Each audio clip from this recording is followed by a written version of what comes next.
오늘도 우리 사는 이야기 찾아주셔서 감사합니다. 사연자분이 보내주신 이야기 시작해 볼게요. 두 얼굴의 시어머님, 아직도 가끔 생각할수록 소름 돋고 무섭네요. 저희 시어머님은 밖에선 흔히 말하는 완벽한 그런 사람이세요. 시어머님은 미용실을 운영하고 계시는데 아무래도 동네 아줌마들의 만남의 장소이고 마당발의 솜씨도 좋으시고 말주변도 너무 좋으시니 인기가 많으신 분이세요.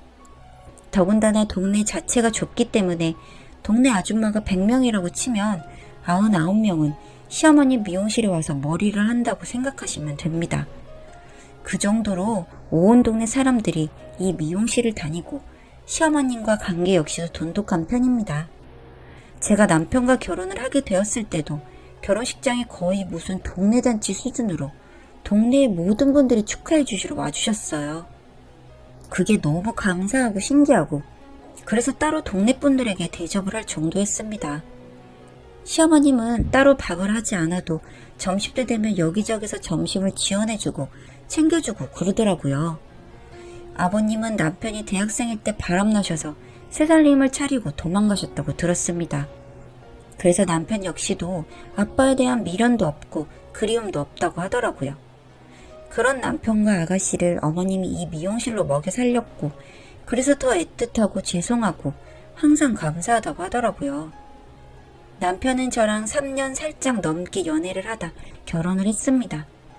그러다 보니 서로에 대해서 모르는 것도 사실 별로 없고 가정사 부분은 서로 정말 잘 알고 있었습니다. 제 남편은 어머님이 너무 오랜 시간 동안 홀로 고생하시는 모습이 보기 안쓰럽고 마음이 아프다며 본인이 성공해야 한다는 말을 밥 먹듯이 했고 그런 남편의 모습을 바라보며 한편으로는 응원을 해주기도 또 한편으로는 안쓰럽기도 했습니다. 그런 남편과 결혼을 결심하게 된 이유는 연애도 할 만큼 하기도 했다는 생각이 들기도 했고 마침 독립해서 살던 제 집 전세 계약이 끝나가고 있어서 여러 생각 끝에 남편과 결혼하게 되었습니다. 사실 결혼에 대해서 엄청난 로망 따윈 없었기 때문에 저희는 소박하면서도 너무 부족하지는 않게 그 어렵다는 평범한 결혼을 하게 되었습니다. 어머님 성격이 약간 화통하시면서도 직설적이신데 저희가 연애를 할 땐 이런 어머님의 성격이 너무 쿨하고 좋았는데 막상 결혼하고 나니 역시 시댁은 시댁이구나 라는 생각이 들었죠. 일상 대화를 간단히 알려드릴게요. 이날은 며칠 전인데 어머님 미용실에 제 나이 또래 여자 손님이 오셔서 머리를 하셨나봐요. 얘 땡땡아 뭐하니? 밥 먹었니? 언제 올 거니 놀러? 네 어머니 저 청소하고 쉬고 있었어요. 그러게요 가야 되는데 시간이 안 맞아서 언제 갈지 안 그래도 고민하고 있었어요.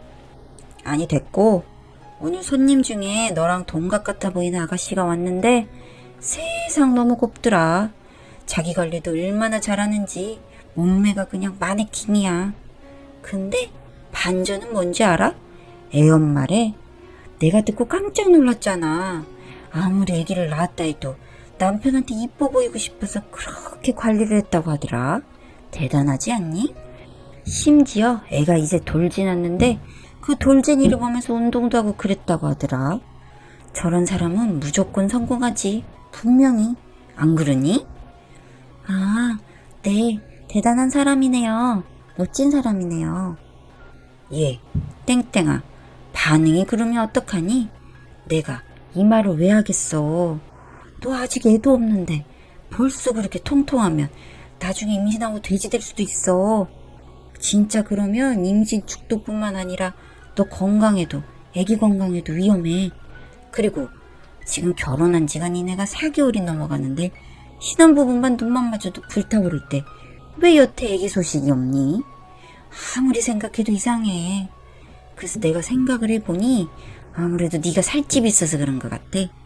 살 좀 빼고 너 스스로 관리 좀 해라.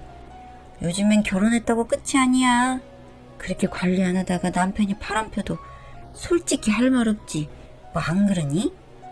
난 우리 아들도 남잔데 그러다 진짜 한눈 판다. 그리고 나서 울고불고 하지 말고 관리 좀 해라. 끊어라. 이렇게 속을 뒤집어 놓고 끊으셨죠. 이렇게 말만 들었을 때 제가 정말 살집이 있는 것 같죠? 아닙니다. 진짜 저 키 165에 몸무게 47kg예요. 살면서 단 한 번도 통통하다는 소리를 들어본 적이 없고 오히려 5kg 정도 살이 쪄도 괜찮다고 전문가 소견까지 받은 사람이에요. 그렇기 때문에 솔직히 단 한 번도 다이어트에 대한 고민도 없었고 해본 적도 없어요. 먹는 걸 상당히 좋아하고 많이 먹는 거에 비해서 살이 안 찌는 체질이에요. 이런 저에게 자꾸 살로 구박하시고 스트레스를 정말 많이 주셨어요. 하루는 저한테 이런 말씀을 하시더라고요. 솔직히 남자가 한 번쯤 바람 필 수도 있지. 안 그러니 땡땡아? 네? 무슨 그런 말씀을 하세요. 남자만 바람 핀다는 법이라도 있나? 어머님도 아버님 그런 모습에 지쳐서 이혼하셨잖아요. 그 상처가 어떤 건 줄 아시면서 꼭 그렇게 매번 말씀을 하세요. 뭐? 예, 땡땡아. 그랑 이거랑 같니? 우리야 뭐 자식들도 있는데 저렇게 바람피는 꼴이 보기 싫어서 그런 거지. 그것도 그렇고 내가 이렇게 잘 나가고 있고 관리도 열심히 하는데 바람피는 그놈이 정신 나간 놈이지. 에휴. 땡땡이 네가 현명한 줄 알았는데 아직 애구나 애야. 아니 어머니 그건 합리화죠. 어떻게 그렇게 말씀을 하세요? 그럼 오빠가 바람펴도 이해를 하라는 건가요? 들을 때마다 너무 힘들고 솔직히 기분도 너무 나빠요 어머니. 얘도 참 예민하네. 뭐가 그렇게 기분이 나빠? 그러니까 네 남편 바람피는 게 싫으면 네 스스로 관리를 하라고. 여자가 집에서 살림하고 축축 처지면 매력 없어. 애를 낳든가 이도저도 아니고 그게 뭐니 네 삶이.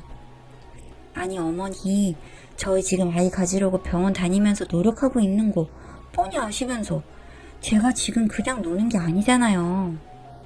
그렇습니다. 저희는 문제가 특별히 없다는 진단을 받았음에도 불구하고 자연임신 쉽게 되지 않았고 뭔가 빠르게 아이를 낳고 싶은 불안감과 욕심에 퇴사를 한 후 몸관리 건강관리에 힘을 쓰고 있었고 아이를 임신하기 위해 애를 썼죠.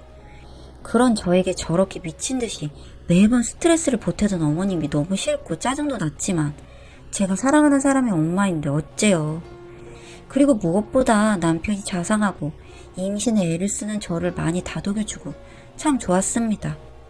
그렇기 때문에 시집살이라고 흘려보내면서 견딜 수 있었죠.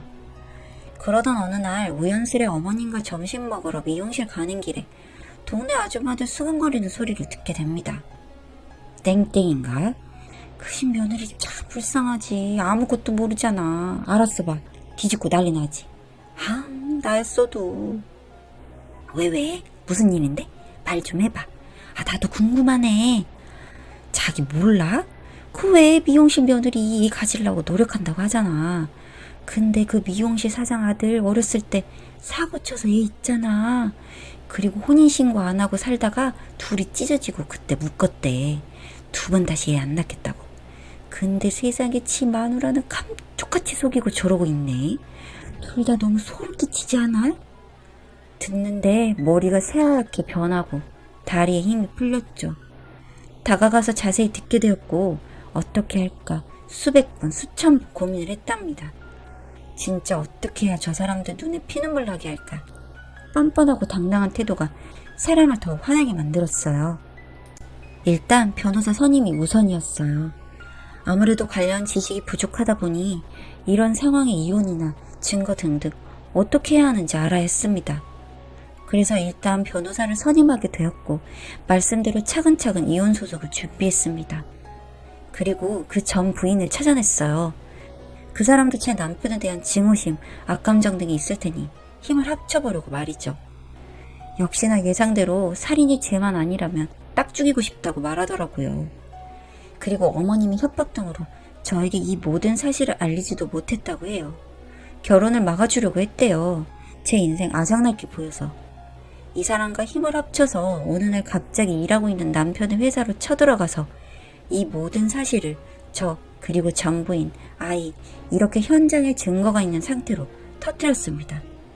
모두 놀래서 어찌할 바를 모르고 남편 역시도 사색이 되었고 그 자리에서 바로 해고를 당했죠.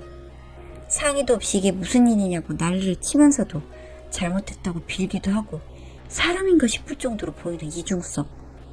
마지막은 시어머님이었죠. 결혼 생활 내내 단 한 번을 저를 가만두신 적 없이 괴롭히기 바쁘던 시어머님. 그런 어머님 덕에 얼마나 스트레스를 많이 받았는지 이제는 돌려주고 싶었어요. 동네 장사하는 어머님 덕분에 복수는 너무 쉬웠죠. 동네 아줌마들 모임에 나가서 어머님 면전에 대고 다 폭로했고 어머님 남편 상대로 고소도 했습니다.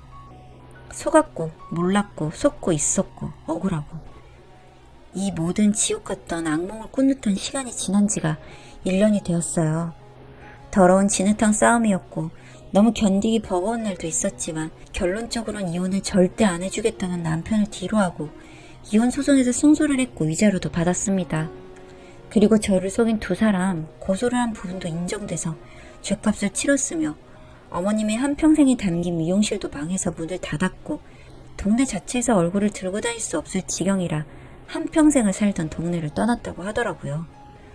제 인생 하나를 송두리째 망가뜨렸는데 과연 저 정도의 복수가 그 사람들에겐 반성이라는 걸 그래도 하게 만들었는지는 모르겠어요. 그래도 피눈물을 흘리게 해준 것 같아 통쾌합니다.